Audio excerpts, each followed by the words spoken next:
Happening now, a major traffic pattern change takes effect at a busy intersection in Jamestown. We break down the changes drivers need to know.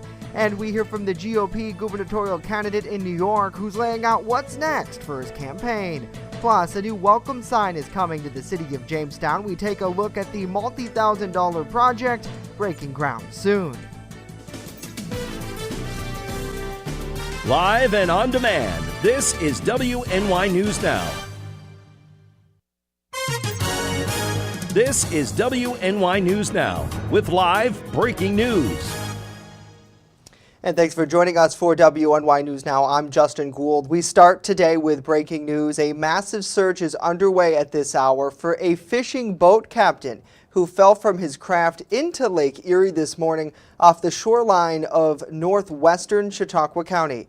Here's a live look at the scene from Barcelona Harbor, where the county dive team, technical rescue crew, Chautauqua County EMS, and various fire departments are on scene looking for this man. Around 8:30 in the morning, they received the first call. Searchers tell us that the charter boat captain fell into the water and has not resurfaced.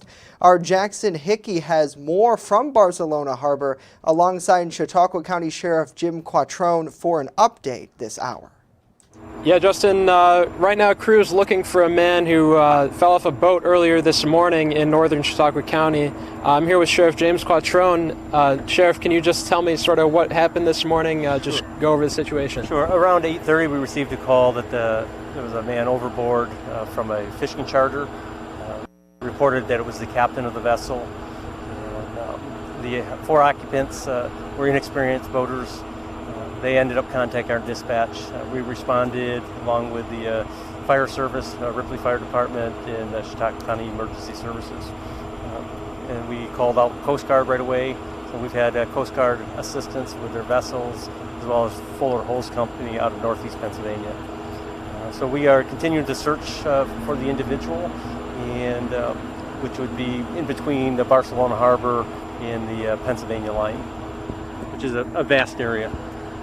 Do you have a description of the person you're looking for, age, anything like that? At this time, we have not made notification to family members, so we need to confirm that who we believe is the vessel captain, but we're getting ready to make contact with hopefully family members that might be staying in the area. It's reported that he lives out of the area, but has a summer place here. Can you just go over sort of how the operation has been going so far? I know Coast Guard was out here.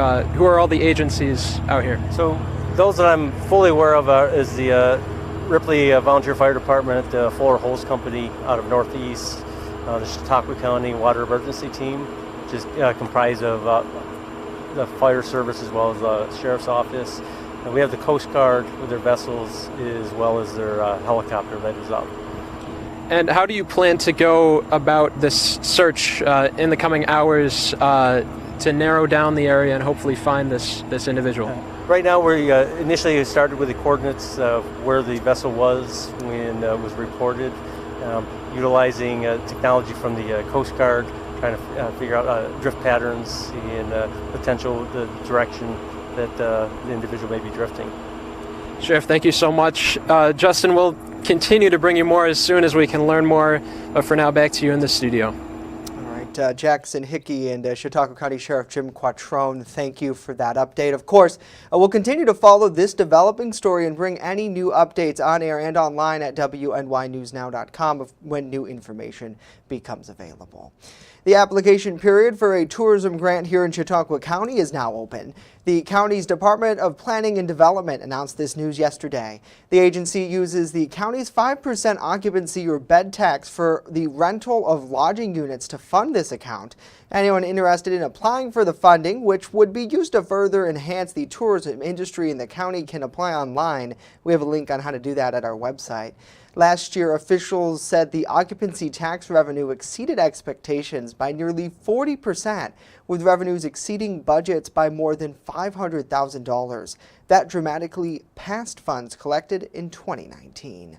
And an online event that boosts fundraising efforts for local nonprofit organizations in Chautauqua County has announced totals from this year's efforts.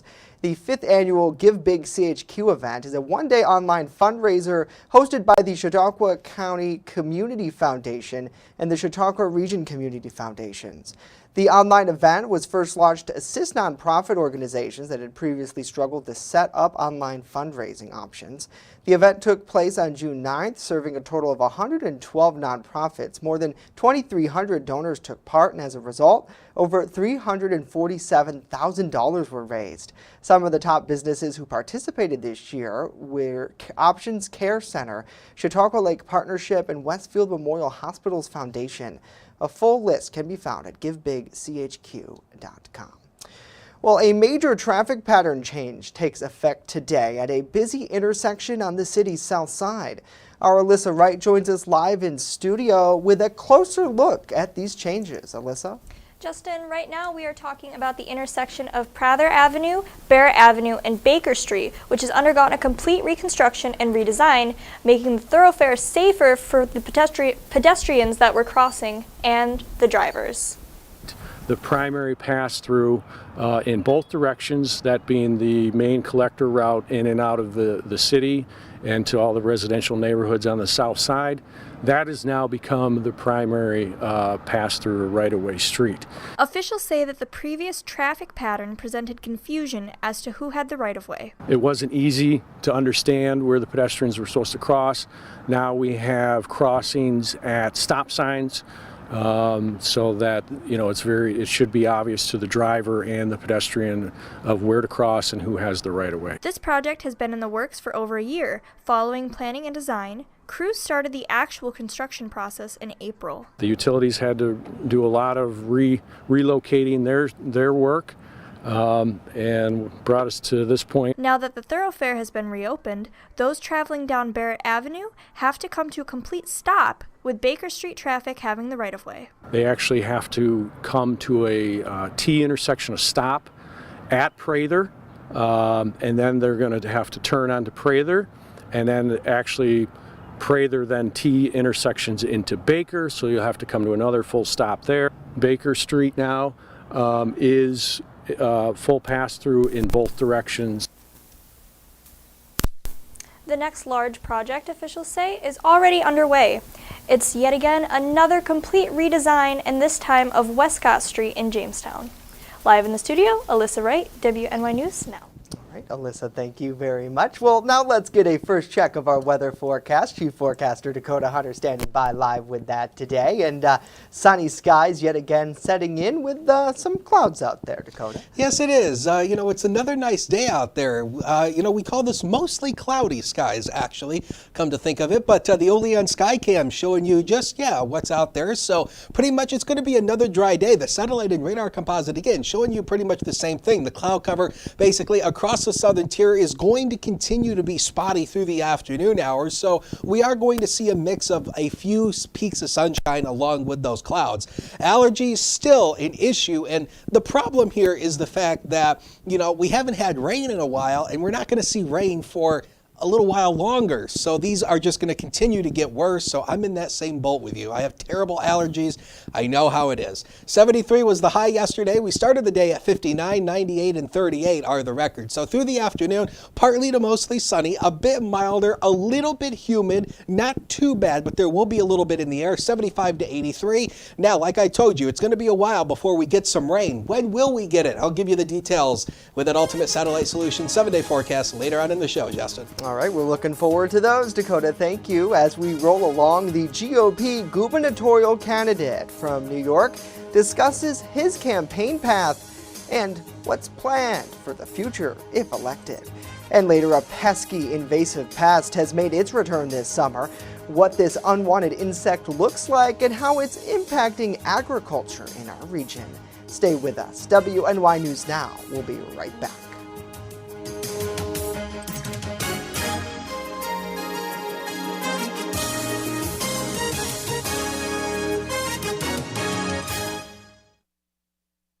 You're watching WNY News Now, your source for breaking news.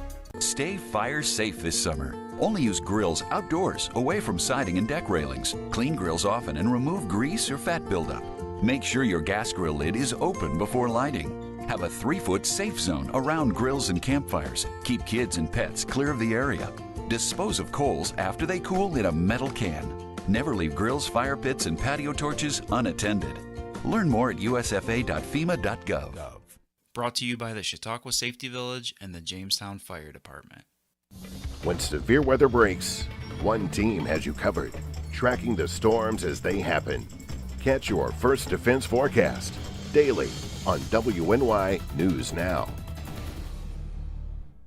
EagleZip.com is your local one-stop shop for all of your home and business computer needs. Located on Fruition Avenue Extension, just outside of Jamestown, EagleZip.com sells and services all brands of desktops and laptops, as well as servers and network equipment for your business. All new computer sales include transferring your data from your old computer, plus a 2-year warranty. Call EagleZip.com today. Stop by EagleZip.com today and let us make computers easy for you.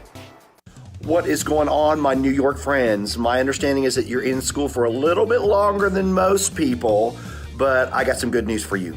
Where are you going to be on September 10th?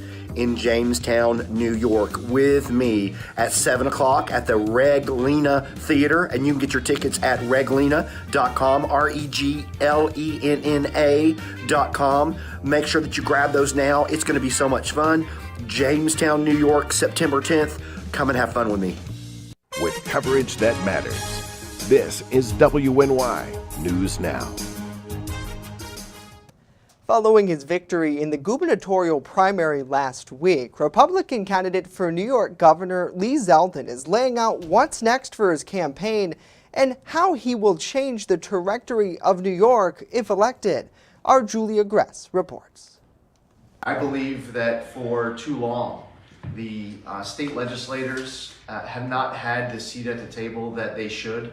That there are men and women who stand up to serve in Albany, and they come with that fighting spirit on behalf of constituents of Western New York, and unfortunately, they just haven't had the seat at the table they should. If elected, Zeldin says his main focus will be solving the increasing crime rates and enhancing public safety, as well as fixing the economy so that New Yorkers aren't forced to leave the state. The implementation of cashless bail has been a disaster. I support repealing it. I believe that judges should have discretion to weigh dangerousness and flight risk and past criminal record and seriousness of the offense on far more offenses. The candidate continued that the HALT Act and the changes to the discovery law are further degrading the criminal justice system. He also plans to make amendments to the red flag laws to give the person due process. The impacts of inflation and rising energy costs, the impact of high taxes and the high cost of living is directly contributing to that decision being made by New Yorkers to flee New York for good. We must bring spending under control in Albany. The Republican says he would implement the biggest tax cut ever seen in the state, as well as begin the process of natural gas extraction in areas like the Southern Tier. A self-described pro-life candidate, Zeldin says he has ideas that he believes would be accepted across the aisle. New York should not have non-doctors performing abortion. When I talk about why it would be wrong to have late-term partial birth abortions, people who consider themselves to be pro-choice agree with me. I talk about why we should have more informed consent, that we should have parental consent. I believe that we should be doing more to promote adoption. The Republican also emphasized that his objections to the 2020 election were about non-legislative actors changing the ways the election was administered. Julia Gress, WNY News Now. Julia, thank you. And swimmer Carrie Hill still plans to make her 25-mile journey across Lake Erie, even though it will no longer be sanctioned by the Lake Erie Open Swimming Association. Hills told our news partner Erie News Now he still plans to swim the July 17th through the 23rd. He's already received approval from Border Security and is now working to do the same with the U.S. Coast Guard. The decision to make the individual attempt comes after the Open Swim Group said he did not meet their proper prescribed training and qualification distance and/or the swim time. Hill said he's a lifelong swimmer who swam through college and has trained 520-plus miles in the last 6 months for this opportunity. Now, he is using the swim for a fundraiser for Children's Hospital in Tacoma, Washington. Jeanne DeBons is also planning to swim across the lake in July, depending on the best weather and conditions available.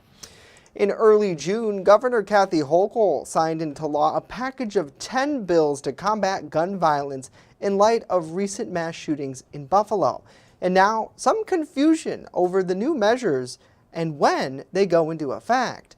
WENY's Marcia Augustin reports. Some of the new laws include permits required for semi-automatic rifles, age limit to buy semi-automatic rifles, expanding New York's red flags, social media checks, and stricter rules for gun dealers. Thomas Reynolds, the president of Scope, says he believes all of these laws have one goal in mind, and that is to restrict law-abiding citizens from owning guns. The left won't just stop with this law. There'll be another one and another one and another one on top of it until basically they've neutered the Second Amendment. Starting today, you cannot buy body armor, and some gun stores have also said you cannot buy lower receivers for an AR-15. For the body armor ban, you cannot buy armor unless you are a cop or you have one of several certified professions. It's a law that Reynolds disagrees with. Look at the shooting that happened on the July 4th parade. Wouldn't you like to have body armor? He's been getting emails and calls all week with many looking for clarification on these new laws. Tom says they will be major kickback from gun advocate organizations. I'm already hearing lawsuits being filed or are going to be filed, and we're just getting our act together as to who's going to do what and what's the appropriate thing to do. Tom explains the new gun law that was passed less than a week ago, which mandates handgun permit applicants provide details of their social media accounts dating back 3 years, is a violation of a person's rights. Now, under these laws, for instance, violating both First and Second Amendment, they want to get access to a password to get to your social media account and any other kinds of information they think is necessary. Now, I've tried tracking down and researching these new state gun laws to get an exact date of when they will go into effect and what's coming down the pipeline. Some of the laws on the New York State Gov site say September 1st, some say the end of the year, and the dates for others are not listed. All right, Marcia, thank you. Officials in Pennsylvania, they're reminding residents about an invasive insect that's linked to travel. The Spotted Lanternfly, which is native to Southeast Asia, was first identified in Berks County in 2015. Officials warn that this insect poses a serious risk to native plants and insects, as well as the timber and grape industries. Since 2015, it's spread throughout the majority of PA counties and even into neighboring states like New York. The lanternfly is not a great flyer, however, it is very good at hopping onto vehicles and hitchhiking their way. Officials say drivers should check their cars and trucks to make sure that they're on the lookout for these creatures. Currently, we're right in between the third and fourth instar phases. So when you see them out in the world, you're going to see the black and white version as well as the red version down here. In the next month or so, they will turn into adults. Officials say you're likely to see the lanternfly in its black or red color with white spots this time of year, like you've seen on your screen, and then in the coming months, they'll grow into a tannish brown body with black spots. You'll be able to see their red wings when they fly. Coming up, a look at the decades-long welcome sign project for Jamestown that's being finally coming to reality at the end of this year. But first, when we return, a full look at our forecast. Stay right there.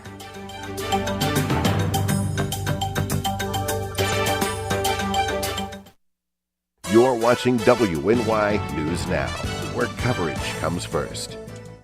How prepared is your family if a hurricane shows up at your doorstep, or a flood, or a blizzard? You can't just turn away a natural disaster. That's why it's important to go to ready.gov/plan now. It has the tools and tips you need to make an emergency plan with your family. So if disaster comes knocking, let's go. You'll be ready to help keep your family safe. It's just a pizza. Yes! Make a plan today. I'm a survivor. I'm a survivor. I'm a survivor. Testicular cancer is the leading form of cancer in men aged 15 to 35. 1 in 250 men will be diagnosed with testicular cancer. But 98% will survive if detected early. As a survivor, I believe early detection is the key. Learn how to do a testicular self-exam and other important facts about testicular cancer at oneball4tc.com. You're watching WNY News Now, your source for breaking news. Fast, accurate, and everyday. First Defense Weather.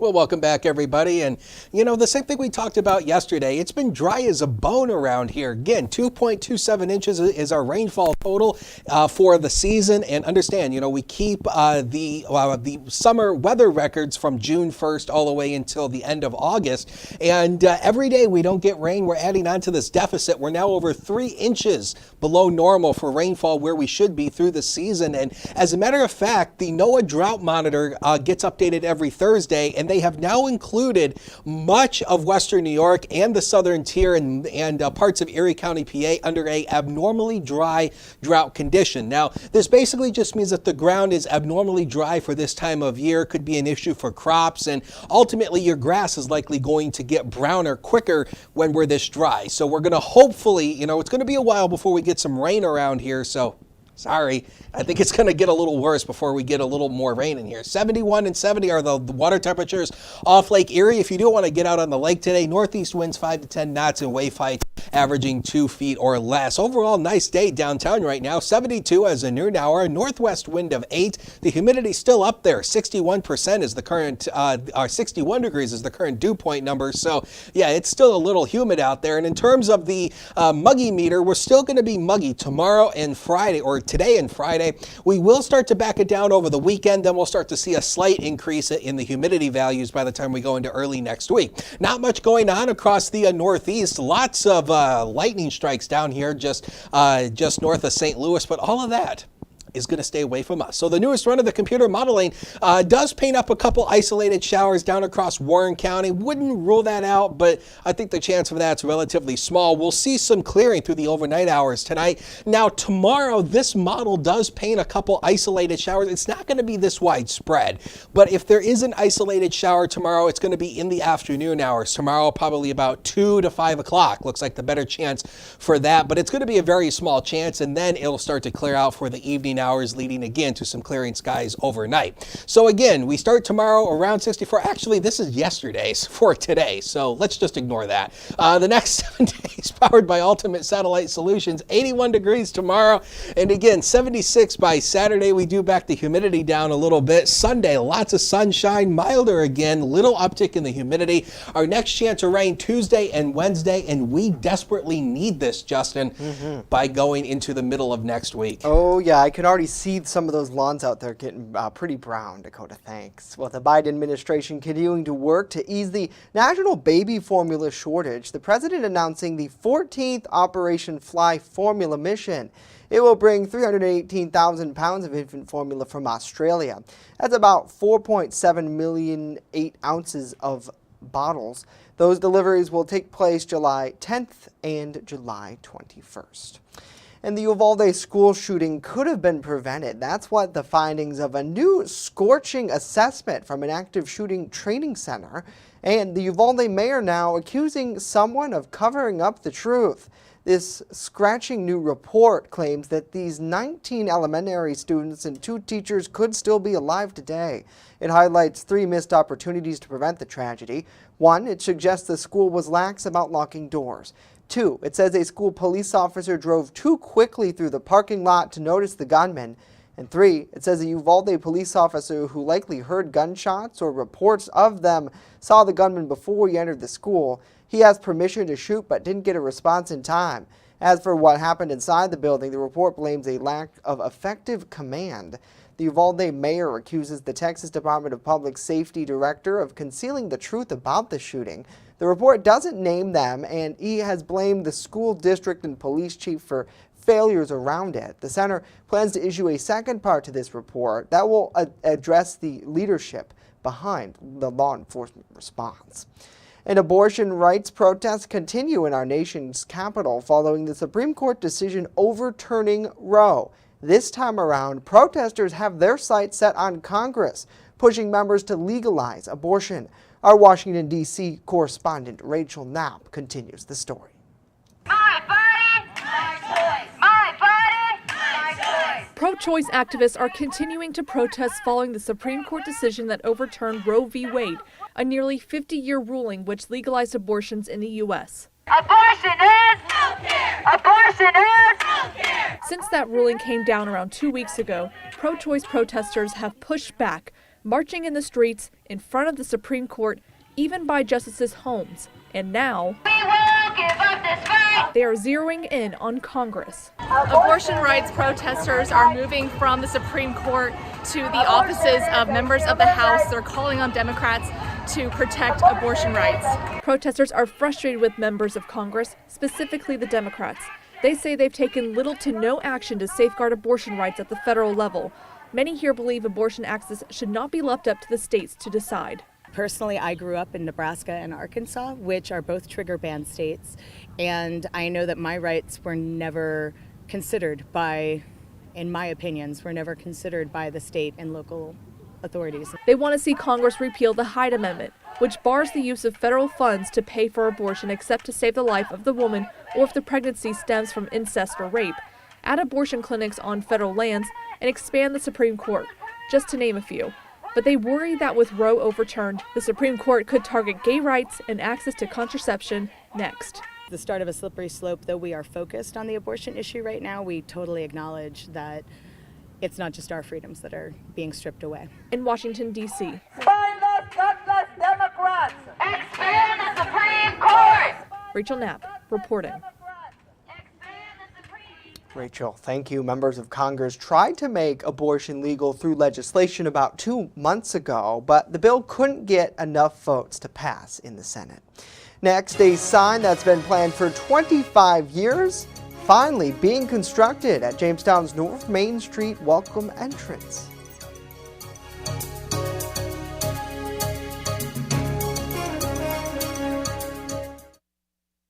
With coverage that matters. This is WNY News Now.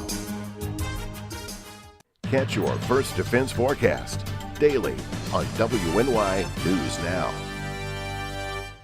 Slow down. Slow down and move over. Move over. When you see signs, Lights. Vests. please give us some room. Slow down. Slow down and move over. When you need help, It's our job to help you. to save you. Despite the danger. This danger. This danger is real. Do your part. Please Slow down. Slow down. And move over. move over. A project 25 years in the making is coming to a head this year. The Jamestown Rotary Club finishing their funding towards a grand welcome sign. Our Bronson Rasmussen heard from those behind the plan and has a look at the work to make this project possible. The sign will be constructed at Jamestown's North Main Street entrance. This gift by the Rotary Club, as member Mike Roberts says, is a long time coming. Well, the sign was something we started planning and dreaming about a little over 25 years ago. A welcome to Jamestown sign here at the city entrance.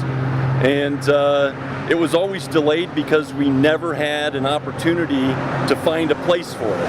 And through the generosity of Gary Lynn at Lynn Development, he gave us a piece of land right here for us to build that sign on, and that's what really got the project restarted for us. Originally proposed to the city back in February, Club President Kevin Sixby tells us the Rotary Club has managed to fund $25,000, with the rest of the multi-$1,000 project coming from other donors. Between actual cash monies being spent and estimated cost of materials and labor, we're up around $80,000, I believe. Now that funding has been completed for this new sign, next step, putting shovels into the ground. Rotary has always been very active in our community for all 100 years. And our motto of service above self is not going to stop with this gift, which is our 100-year gift to the city. With construction starting soon, the sign itself should be visible to those entering the city by the end of the year. So originally our time frame was to have this done before the Comedy Festival this year in August.